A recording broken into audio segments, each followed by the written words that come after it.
हाँ, मुस्लिम दंपति ने हिंदू लड़की की शादी करवाई, बनी घटना।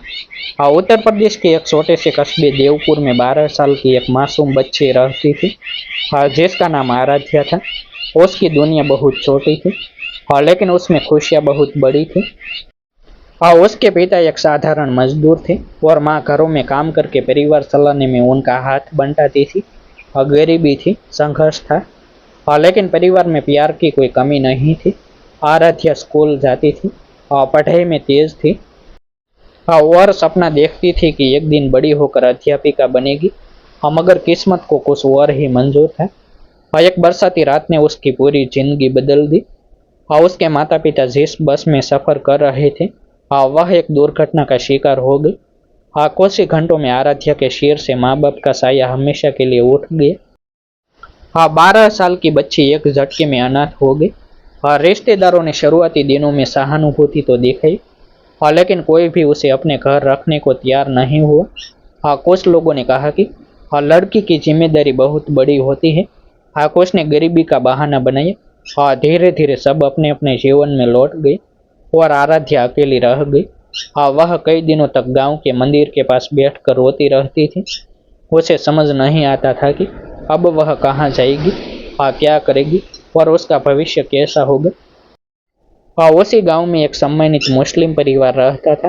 हाँ, परिवार के मुखिया का नाम सलीम खान था और उनकी पत्नी का नाम शबाना था। हाँ, उनके दो बेटे थे और एक बेटी थी। हाँ, सलीम खान की किराने की दुकान थी और पूरे गांव में उनकी ईमानदारी की मिसाल दी जाती थी। हाँ, एक दिन शबाना की नज़र मंदिर के बाहर बैठी रोती हुई आराध्या पर पड़ी। हाँ, उन्होंने बच्चे को खाना खिलाया और उससे बात की। हाँ, जब उन्हें उसकी पूरी कहानी पता चली तो उनकी आंखें भर आई। हाँ, वे घर लौटे और सलीम से बोले कि उस बच्चे को किसी सहारे की जरूरत है। हाँ, सलीम कुछ देर चुप रहे। हाँ, फिर बोले कि हाँ, इंसानियत का कोई धर्म नहीं होता।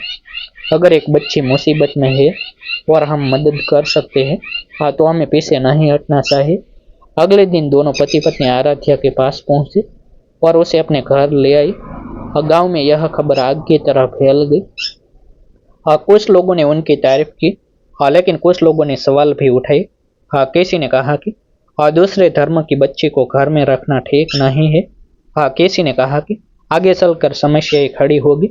हाँ, मगर सलीम और शबाना ने किसी की बात पर ध्यान नहीं दिया। हाँ, उन्होंने केवल इतना कहा कि एक बच्चे को परिवार की जरूरत है और हम उसे परिवार देंगे। आराध्या के लिए वह घर किसी चमत्कार से कम नहीं था। हाँ, पहली बार उसे महसूस हुआ कि हाँ, वह अकेली नहीं है। हाँ, शबाना उसे अपनी बेटी की तरह प्यार करती थी। हाँ, सलीम उसकी हर जरूरत का ध्यान रखते थे। हाँ, सबसे बड़ी बात यह थी कि उन्होंने कभी उस पर अपने धर्म या अपनी परंपराएं थोपने की कोशिश नहीं की। हाँ, घर में ईद मनती थी तो आराध्या भी खुशियाँ बांटती थी। हाँ, लेकिन जब दिवाली आती थी, हाँ, सलीम खुद बाजार से दिए और मिठाइयाँ लाते। हाँ, शबाना उसके साथ रंगोली बनाती। हाँ, गांव के मंदिर में पूजा करने जाना होता। हाँ, वे खुद उसे छोड़कर आती। हाँ, उन्होंने हमेशा कहा कि हाँ बेटी, अपने माता पिता की विरासत और संस्कृति को नहीं भूलेगी। हाँ, यह उनकी सबसे बड़ी जिम्मेदारी है। हाँ, यह बात सुनकर गांव के बहुत से लोग हैरान हो जाते थे। हाँ, धीरे धीरे आराध्या के मन में जो डर और असुरक्षा थी, हाँ, वह खत्म होने लगी। हाँ, वह फिर से मुस्कुराने लगी थी। हाँ, समय बीतता गया। आराध्या स्कूल जाने लगी। हाँ, सलीम खान ने उसका दाखिला कस्बे के सबसे अच्छे विद्यालय में करवाया। हाँ, फीस ज्यादा थी। हाँ, लेकिन उन्होंने कभी परवाह नहीं की। हाँ, दुकान से जो कमाई होती उसका बड़ा हिस्सा बच्चों की पढ़ाई पर खर्च होता था। आराध्या पढ़ाई में हमेशा अव्वल आती थी। हर परीक्षा में अच्छे अंक लाती और शिक्षकों की प्रिय छात्रा बन गई। हाँ, जब भी स्कूल में अभिभावकों की बैठक होती, हाँ, सलीम और शबाना गर्व से वहां पहुंचते। हाँ, कई बार लोग पूछते कि हाँ, यह आपकी बेटी है। हाँ, तब सलीम मुस्कुरा कर कहते कि हाँ, बेटी खून से नहीं, दिल से बनती है। हाँ, यह सुनकर कई लोगों की आंखें नम हो जाती थी। आराध्या जैसे जैसे बड़ी होती गई, हाँ, उसे अपने अतीत की बातें याद आती थी। हाँ, कई रातें वह अपनी माँ को याद करके रोती थी। ऐसे समय में शबाना उसे गले लगा लेती और कहती कि हाँ, माँ का प्यार कभी खत्म नहीं होता। हाँ, बस उसका रूप बदल जाता है। आराध्या को महसूस होता कि ईश्वर ने उसके जीवन से एक परिवार लिया था, हाँ, लेकिन बदले में उसे दूसरा परिवार दे दिया था। हाँ, घर के बाकी बच्चे भी उसे अपनी बहन की तरह प्यार करते थे। हाँ, कभी उसे यह एहसास नहीं होने दिया गया कि हाँ, वह इस परिवार का हिस्सा नहीं है। एक दिन स्कूल में निबंध प्रतियोगिता आयोजित हुई। हाँ, विषय था मानवता सबसे बड़ा धर्म। आराध्या ने अपने जीवन की कहानी को आधार बनाकर ऐसा भावुक निबंध लिखा कि हाँ, पूरा विद्यालय स्तब्ध रह गया। और उसने लिखा कि हाँ, धर्म इंसानों को बांट सकता है, हाँ, लेकिन इंसानियत उन्हें जोड़ती है। हाँ, उसने लिखा कि अगर सलीम खान और शबाना बेगम ने उसे अपनाया न होता, हाँ, तो शायद वह आज कहीं मजदूरी कर रही होती, हाँ, या किसी अनाथालय में जिंदगी बिता रही होती। उसके निबंध को प्रथम पुरस्कार मिला।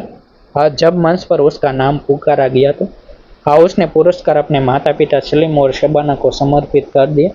हाँ, पूरा हॉल तालियों से गूंज उठा। हाँ, वर्ष गुजरते गए। आराध्या अब कॉलेज में पहुंच चुकी थी। उसने पढ़ाई में शानदार प्रदर्शन किया। हाँ, गांव के लोग जो कभी सलीम के फैसले पर सवाल उठाते थे, अब उनकी मिसाल देने लगे थे। हाँ, लोग अपने बच्चों को बताते थे कि इंसानियत क्या होती है, तो सलीम खान का नाम लेते थे। हाँ, मगर जिंदगी की असली परीक्षा अभी बाकी थी। हाँ, कॉलेज के अंतिम वर्ष में एक दिन आराध्या ने सलीम और शबाना से कहा कि हाँ, वह नौकरी करना चाहती है और अपने पैरों पर खड़ा होना चाहती है। और यह सुनकर दोनों की आंखों में खुशी आ गई। हाँ, उन्हें लगा कि उनकी मेहनत सफल हो रही है। हाँ, उन्होंने हमेशा उसे आत्मनिर्भर बनना सिखाया था। हाँ, नौकरी की तैयारी के दौरान आराध्या को कई कठिनाइयों का सामना करना पड़ा। हाँ, कई बार असफलता मिली। हाँ, कभी परीक्षा में चयन नहीं हुआ। हाँ, कभी इंटरव्यू में। हाँ, लेकिन हर बार सलीम उसे हिम्मत देते। हाँ, वे कहते कि हार केवल तब होती है हाँ, जब इंसान कोशिश छोड़ देता है। आखिरकार उसकी मेहनत रंग लाई और उसे एक प्रतिष्ठित संस्था में नौकरी मिल गई। हाँ, पूरे परिवार में जश्न का माहौल था। गांव के लोग बधाई देने आने लगे। उस दिन सलीम की आंखों में आंसू थे और उन्हें अपनी बेटी पर गर्व था। उन्हें याद था हाँ, वह दिन हाँ, जब 12 साल की एक डरी हुई बच्ची मंदिर के बाहर अकेली बैठी थी। हाँ, आज वही बच्ची आत्मविश्वास से भरी एक सफल युवती बन चुकी थी। हाँ, लेकिन सलीम और शबाना के मन में एक और जिम्मेदारी थी। हाँ, वे चाहते थे कि हाँ, जिस तरह उन्होंने उसे उसकी संस्कृति और परंपराओं से जोड़े रखा, हाँ, उसी तरह उसके जीवन का अगला महत्वपूर्ण कदम भी सम्मानपूर्वक पूरा हो। हाँ, वे चाहते थे कि हाँ, जब समय आए हाँ, तो उसकी शादी उसी रीति रिवाज और परंपरा से हो हाँ, जिसमें उसका जन्म हुआ था। हाँ, यह सोचकर वे अक्सर भविष्य की योजनाएं बनाते थे। उन्हें पता था कि हाँ, एक दिन बेटी को विदा करना होगा। हाँ, मगर उस दिन के बारे में सोचते ही उनका दिल भर आता था। हाँ, उधर आराध्या को भी समझ आने लगा था कि उसके जीवन में जो कुछ भी अच्छा है हाँ, उसके पीछे उसके माता पिता समान सलीम और शबाना का त्याग है। हाँ, वह अक्सर सोचती थी कि हाँ, दुनिया में नफरत की बातें करने वाले लोग शायद ऐसे परिवारों को नहीं जानते हाँ, जहाँ धर्म से ऊपर उठकर रिश्ते बनाए जाते हैं। और उसे लगता था कि अगर हर इंसान दूसरे इंसान को केवल इंसान समझे हाँ, तो दुनिया कहीं अधिक सुंदर हो सकती है। एक शाम गांव में एक बड़ा सांस्कृतिक कार्यक्रम आयोजित हुआ। वहां आराध्या को अपने जीवन पर बोलने के लिए बुलाया गया। मंच पर पहुंचकर उसने जो कहा उसे सुनकर हजारों लोग भावुक हो गए। उसने कहा कि उसके जीवन में दो जन्म हुए हैं। पहला जन्म तब हुआ था जब वह इस दुनिया में आई थी और दूसरा जन्म तब हुआ था जब सलीम खान और शबाना बेगम ने उसे अपने घर का दरवाजा खोलकर अपनाया था। उसने कहा कि कुछ रिश्ते खून से बनते हैं और कुछ रिश्ते करुणा से। उसके लिए करुणा से बने रिश्ते सबसे मजबूत होते हैं। पूरा मैदान तालियों से गूंज उठा। उस रात सलीम और शबाना देर तक जागते रहे। वे अपनी बेटी की सफलता पर खुश थे लेकिन उनके दिल में एक नई चिंता भी थी। अब आराध्या की उम्र विवाह योग्य हो रही थी। वे चाहते थे कि उसके लिए ऐसा जीवन साथी मिले जो उसकी कहानी को समझे उसके संघर्षों को सम्मान करे और उसे उसी तरह प्यार दे जैसे उन्होंने दिया था। समय के साथ आराध्या के लिए एक योग्य वर्ग की तलाश शुरू हुई। काफी सोच विचार के बाद एक शिक्षित और संस्कारी युवक आदित्य का रिश्ता आया। जब आदित्य और उसके परिवार को आराध्या के जीवन की पूरी कहानी बताई गई तो उन्होंने बिना किसी झिझक के कहा कि किसी इंसान की पहचान उसके जन्म से नहीं बल्कि उसके चरित्र और संस्कारों से होती है। हाँ, यह सुनकर सलीम खान और शबाना बेगम को बड़ी राहत मिली।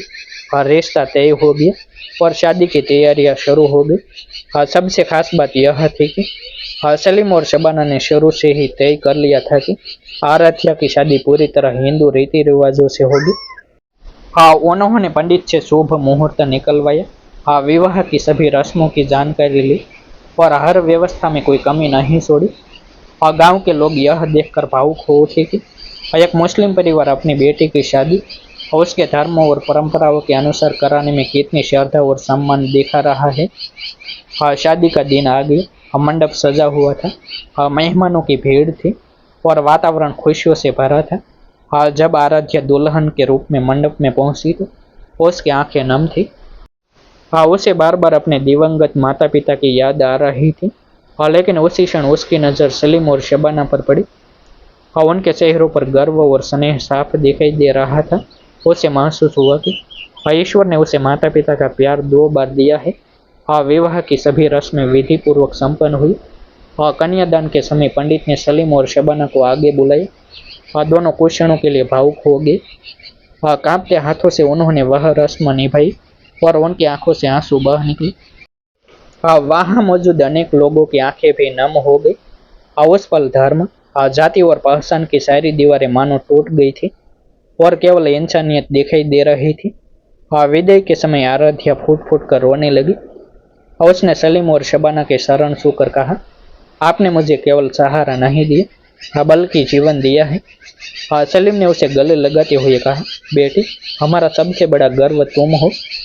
हाँ, उस दिन गांव के लोगों ने एक बात गहराई से समझी कि हाँ, सच्चे रिश्ते खून या धर्म से नहीं बल्कि प्रेम, हाँ, त्याग और इंसानियत से बनते हैं। आराध्या की कहानी वर्षों तक लोगों के लिए प्रेरणा बन गई और यह संदेश देती रही कि हाँ, मानवता ही दुनिया का सबसे बड़ा धर्म है। हाँ, डिस्क्लेमर, हाँ, यह कहानी सत्य घटना आधारित काल्पनिक रचना है। हाँ, इसका उद्देश्य केवल मनोरंजन, प्रेरणा और मानवता का संदेश देना है। हाँ, किसी धर्म, समुदाय या व्यक्ति विशेष की वास्तविक घटनाओं से हाँ, इसका कोई संबंध नहीं है। हाँ, जिसकी सभी मित्र नोंद ले। फिर मिलते हैं एक नई स्टोरी के साथ। वीडियो को लाइक और हाइप करना ना भूले, चैनल को सब्सक्राइब करना ना भूले।